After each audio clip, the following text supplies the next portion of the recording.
안녕하십니까. 2020년 3월 14일 최병무 이펙트 시작하겠습니다. 민주당이 비례연합정당에 참여하기로 했다. 이거는 이렇게 알려진 얘기고요. 그런데 그냥 참여하기로 했다 이 정도만 아시고 그 구조 어떻게 참여하기로 했는가, 몇 퍼센트가 찬성했다 이런 것만 발표가 됐으니까. 근데 그 구조를 가만히 따져보면 그 안에 매우 중요한 사실이 있다. 이런 말씀을 드립니다. 무슨 얘기냐면 민주당이 왜 강성 친문 세력들한테 끌려다니는가, 이런 그 해답이 그 안에 있다. 이 말씀을 지금 드리려고 합니다.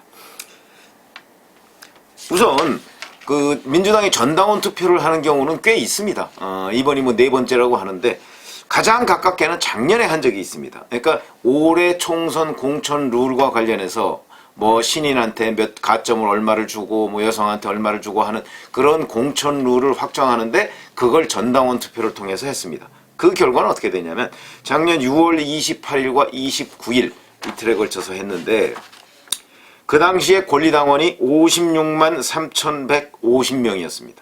이 중에서 참여한 사람이 16만 3,664명, 29.1%가 참여를 했고, 이 중에 찬성이 13만 7,676명, 그래서 84.1%가 찬성을 해서 지금, 그러니까 4월 15일 날 치러질, 다음 달에 치러질 그 선거의 공천 룰이 결정이 된 겁니다. 그 다음에 반대는 2만 5,988명, 5.9%가 반대를 한 것으로 돼 있고요. 그러면 이번에 이 비례연합정당 참여 여부에 대한 것은 이 결과는 어떻게 되었느냐.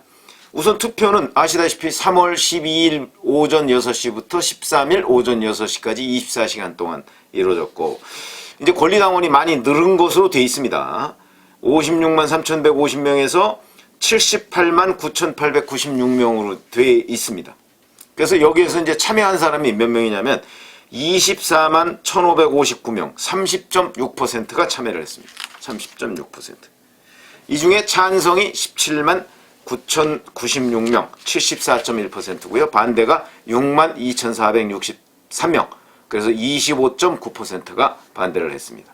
자, 그러면 이제 뭐가 문제가 되냐면, 자, 이제 권리당원이 대략 한 79만 명 정도 되는 거죠. 그 중에 이제 찬성이 18만 명 정도 되는 거고, 그래서 이제 그 찬성률이 74.1%에서 압도적인 찬성이다 이렇게 얘기를 했지만, 우리가 여기서 주목해야 될 부분은 18만 명 정도밖에 찬성을 안 한 겁니다. 결국 당원이 79만 명인데 79만 명의 당원 중에 18만 명 정도가 찬성한 겁니다. 그러면 61만 명은 뭐냐? 61만 명의 권리당원은 뭐냐? 그러니까 무슨 얘기냐면 61만 명은 과연 그럼 찬성일까 반대일까? 궁금해지죠. 그래서 우리가 흔히 투표를 하거나 무엇을 의결할 때, 국회에서 의결할 때도 일반적인 의결 정족수라는 게 과반수의 참여, 그 다음에 그 중에 과반수의 찬성으로 일반적인 그 의결을 하죠. 그 이유가 어디 있냐면 과반도 안 되는 숫자가, 그러니까 절반도 안 되는 숫자가 참여한 그 회의가 과연 제대로 된 회의냐, 이런 관점에서 볼 때는 물론 전당원 투표라는 것이 대개 참여율이 저조하다고는 하지만 권리당원이라고 하면 1년에 적어도 6차례 이상 당비를 내는 사람들입니다. 그러니까 당에 대한 충성도가 매우 강한 사람들인데, 이 강한 사람들이 우리 전당원 투표하고 그것도 한 장소에 모여서 하라는 것도 아니고 그냥 휴대전화에서 투표하면 되는 것인데 그거를 30%밖에 참여를 안 한다? 그러면 이 사람들 정말 제대로 된 당원 맞나? 이런 의문을 품게 되죠. 그런 점에서 본다면 민주당의 권리당원들의 당성이라는 것이, 당에 대한 충성도라는 것이 그렇게 확고하지 않네? 이런 느낌을 갖게 되죠. 확고하지 않다는 느낌을 갖게 됩니다. 30%밖에 투표율이 안 됐다. 적어도 50%는 넘는 투표율이 있어야 그 결과를 우리가 당원들의 다수의 뜻이다 이렇게 얘기할 수 있는 것 아닌가요? 그런 점에서 조금 의문이다. 이제 흔히 우리가 어떤 생각을 가지고 있냐면 민주당 당원이라고 한다면, 특히 그중에 권리당원이라고 한다면 당성이 굉장히 충만할 것으로 알았는데 그렇지 않네. 이런 것이 됩니다. 왜 그러냐면 30.6%라고 하면 잘 아시죠?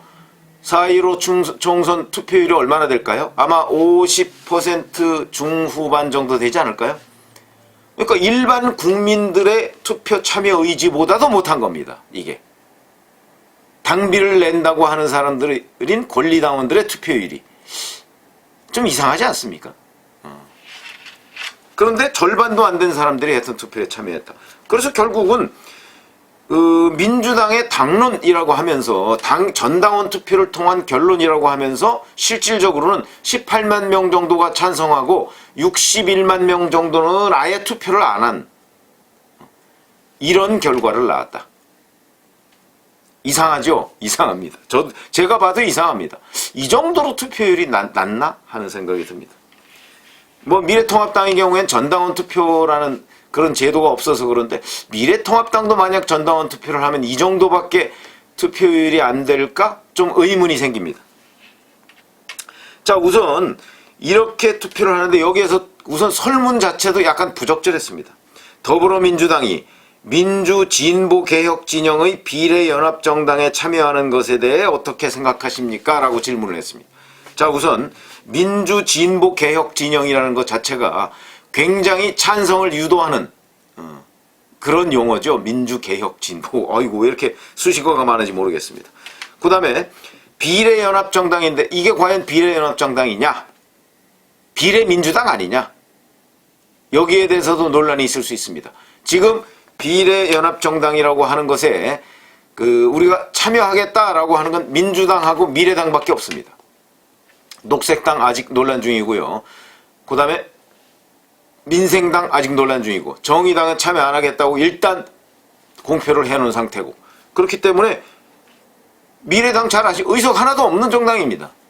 그러니까 아마 이번에 참여한다고 해도 아마 상징적으로 의석 하나 정도를 여기에 배려할 가능성이 있다. 그럼 이 비례민주당이죠. 비례민주당. 사실상 비례민주당입니다. 그런데 이걸 비례연합정당이라는 거로 이렇게 분식을 했습니다. 뭐 그거야 뭐 자기들끼리 하는 투표니까 그렇다 치고. 자, 그런데 이 결과에 대해서 이해찬 대표가 뭐라고 했냐면 당원이 압도적 찬성을 보내준 건 국정을 책임지라는 것이다. 미래통합당의 탈법과 반칙을 미리 막지 못하고 부끄러운 정치 모습을 보여주게 되어서 송구하다 이렇게 얘기를 했습니다. 뭐 이거 하나 둘씩 뭐 따지기 시작하면 한이 없지만 글쎄요.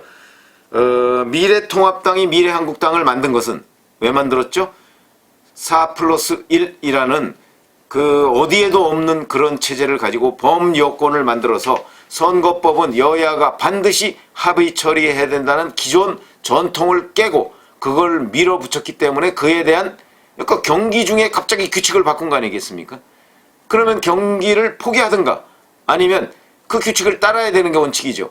그래서 미래한국당은 그 규칙을 따르기 위해서 만든 정당입니다. 그 경기 규칙을 바꾸는데 동의 안 했습니다. 그런데 심판하고 짜고 경기 규칙을 바꿔놨으니까 그러면 경기를 보이콧하든가 아니면 그 경기 규칙을 따를 수밖에 없는데 미래통합당은 따르는 선택을 한 것이죠. 그러다 보니까 미래한국당을 만들 수밖에 없었던 것이죠. 그러니까 반칙은 누가 저질렀느냐? 바로 4+1 체제가 반칙을 저질렀다. 그 반칙을 저지른 데 대해서 미래통합당은 똑같이 반칙을 할 수는 없으니까 그 규칙을 따르는 행동을 했다. 그것이 곧 미래한국당이다. 그런데 이해찬 대표는 지금 미래한국당의 창당을 탈법과 반칙이라고 했습니다. 그러면서 그 반칙에 맞서기 위한 자기들의 뭐 전략이다 이렇게 지금 표현을 하고 있죠. 이거는 뭐 유권자들이 결정할 문제죠. 자, 그래서 우선 제가 말씀드리는 내용이 자, 이 권리당원이라고 하는데 권리당원의 참여가 이렇게 저조하냐? 그러면 결국 한 18만 명 정도의 찬성을 얻어서 결정한 이 비례민주당 창당 이 부분이 과연 당원 전체의 뜻과 맞는 것인가 하는 첫 번째 의문이 있을 수 있고요. 그 다음에 두 번째 의문은 자, 제가 보건대는 이제 이 18만 명에 가까운 이 숫자가 결국은 이제 더불어민주당의 그 방침으로 결정이 된 겁니다. 이제 비례민주당, 사실상 비례민주당을 만드는 것이 그렇게 결정이 됐다. 그러면 이 18만 명에 가까운 이 핵심 지지층의 뜻이 결국 민주당의 뜻이 되는 겁니다. 그리고 이 투표에 참여 안 한 61만, 그러니까 반대를 하거나 참여 안 한 61만 명, 이 사람들의 뜻은 무시되는 것이죠. 뜻은 뭐 확인할 길이 없으니까. 그러면 과연 이런 것이 얼마나 정당성을 갖게 될 것인가. 그 다음에 자, 민주당이 이렇게 한 18만 명 정도 되는 이런 강성 지지자들의 뜻에 따라 좌지우지 된다면 유권자가 한 4,200만 정도 됩니다. 이번에 뭐 아직 확정은 안 됐습니다만은 4,200만 유권자의 다수의 뜻을 담아낼 수 있는 그릇이 과연 될 것인가, 민주당이. 이런 부분에 대해서 제가 이제 의문을 갖게 되는 것인데, 제가 사실은 자꾸 말씀을 드리지만 강성 지지자들의 뜻에 따르다 보면 중도층을 놓치게 됩니다. 민주당도 마찬가지고 미래통합당도 마찬가지입니다. 강성 지지자, 제가 보건대 강성 지지자가 이제 이번에 찬성을 한 18만 명 정도가 아닐까 싶은데, 자, 이 사람들의 뜻에 따라서 결국은 이 사람들의 요구와 이 사람들의 투표 행위에 따라서 결국은 금태섭 의원도 경선에서 진 것 아닌가, 이렇게 생각이 듭니다. 금태섭 의원이 강선우라는 전 민주당 상근 부대변인이라는 이 사람은 사실은 이 경선에 참여를 선언한 지 22일 만에 현역 의원인 금태섭 의원을 눌렀습니다. 이게 누구의 뜻이겠습니까? 결국은 강성 지지자들, 이 18만 명 정도 된다는 강성 지지자들의 뜻이 아니겠는가? 그러면 민주당은 이 강성 지지자들의 뜻에 따라서 좌지우지되는 정당인데, 이것이 4,200만 유권자들 다수의 지지를 받아낼 수 있을 것인가? 그 점에 대해서 민주당이 뭐 판단을 하겠죠. 그리고 선택을 할 것입니다. 민주당뿐만 아니고 미래통합당도 그런 선택을, 어떤 선택을 할 것이냐는 것은 그거는 바로 미래통합당 지도부의 선택의 문제다. 지도부의 판단의 문제다. 이렇게 생각을 합니다. 그래서 사실은 뭐 그냥 많은 시청자분들이 그래 뭐 비례연합정당인가 뭐 거기에 민주당이 참여한다는 거 뭐 당연한 거지, 원래대로 요식행위 아니었어? 라고 얘기하고 그냥 이 숫자 속에 숨겨진 의미 같은 것을 그냥 간과하고 넘어가셨을 것 같아서 제가 한번 들여다보니까, 아, 민주당이 이 강성 친문 세력들에 의해서 좌지우지되는 정당일 수밖에 없는 이유가 여기 있구나 하는 것을 제가 지금 설명을 드리는 것이고요. 그러면 이 핵심 지지층, 그러니까 이런 것들을 적당하게 이렇게 물을 좀 타면서 중도층을 끌어들여야 할 책무라는 것은 바로 민주당 지도부에 있는 겁니다. 미래통합당도 미래통합당 지도부에 있는 겁니다. 예를 들어서 미래통합당이 김진태 의원 같은 그런 어떤 강성 친박이라고 우리가 흔히 부르는 그런 사람들의 의견에 따라서 미래통합당이 좌지우지 되면 조원진 대표가 있는 우리공화당인가요? 뭐 거기하고 무슨 차이가 있겠습니까? 별 차이가 없습니다. 그렇게 된다면. 그런데 지금 그렇게 안 된 것 아닙니까? 이번 김명호 공천관리위원회의 공천 결과를 보거나 그러면 그렇게 안 된 거 아닙니까? 결국은 탄핵의 강을, 또는 김영우 공천관리위원장의 말대로 시대의 강을 건넜다. 일단 이런 평가를 유권자들한테 대략 받지 않을까 저는 그렇게 보는데, 근데 만약에 민주당이 이제 이렇게 18만 명 정도 되는 핵심 지지층에 계속 끌려다니다 보면, 자, 금태섭 의원 쳐내고요. 그러면 제가 이제 오전 중에 말씀드린 서국화 변호사인가요?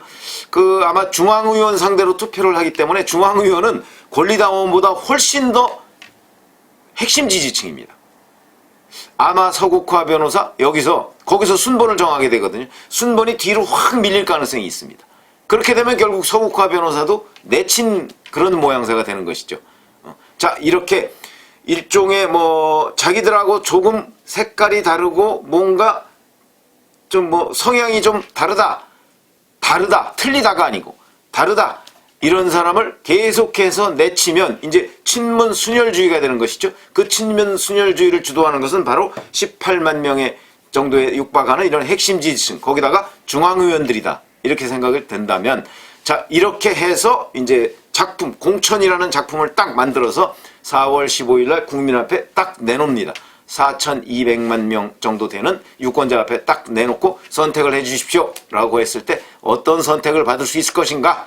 그거는 뭐 제가 여기서 단언할 수는 없지만 글쎄 결코 좋은 의미의 성과를 낼 수 있을까? 저는 부정적으로 봅니다. 그런 거는 뭐 미래통합당도 저는 마찬가지라고 보는데 그래서 제가 자꾸 선택 이런 얘기를 하는 겁니다. 그런 점에서 본다면 이번 민주당의 비례연합정당 창당을 둘러싸고 이 전당원 투표를 한 그 속에 숨은 정치학 이걸 제가 오늘 말씀을 드렸습니다. 감사합니다.